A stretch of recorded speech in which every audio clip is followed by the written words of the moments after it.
Chairman मारीपोर्ट town Humayun Mohammad Khan ने कहा है कि बारिश के पानी की निकासी हमारी अव्वलीन तरजीहात में शामिल है और इसी लिए हम तमाम वसाइल को बरवेकार ला रहे हैं। चेयरमैन मारीपोर्ट टाउन हिमायू मोहम्मद खान ने मवाज कोर्ट यूसी का दौरा किया। इस मौके पर इनके हमरा यूसी के chairman Musa Mengal, vice chairman Usman Padiyar, vice chairman Hassam और इलाके के मौजूदीन और लोगों की बड़ी तादाद भी इस मौके पर पहुंच गई थी। इस मौके पर चेयरमैन हिमायू मोहम्मद खान ने मुताल्लिक़ अफसरान को बरसाती नालों की सफाई सुथराई के साथ साथ गलियों की सफाई के अहकाम जारी किए और कहा कि अंदरूनी गलियों में जो खड़ा हुआ पानी है, जो बरसाती पानी है, उसकी फौरी निकासी के लिए डी वाटरिंग पंप का इस्तेमाल किया जाए और कोशिश की जाए कि तमाम गलियों से बारिश के पानी की निकासी को यकीनी बनाने के साथ साथ स्प्रे मुहिम को भी लाजमी किया जाए ताकि किसी किस्म के वबाई अमराज यहाँ ना फूट सकें। जबकि खेल के मैदानों का भी नंबर लगाया जाएगा, लेकिन अभी मुतवक्को तेज़ बारिशों के बाद यकीनी तौर पर खेल के मैदानों को भी बरसाती पानी की निकासी से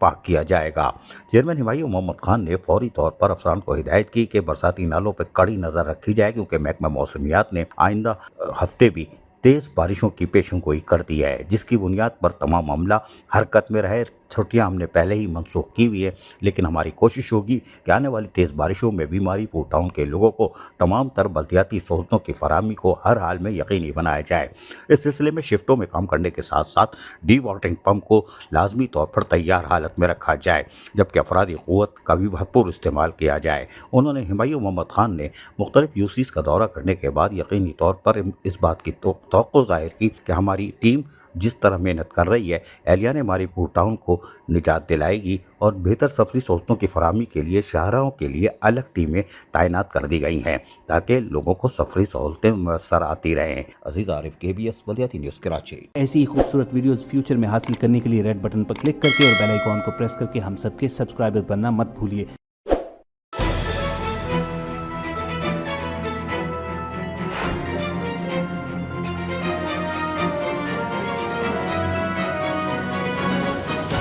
KBS बल्दियाती न्यूज़।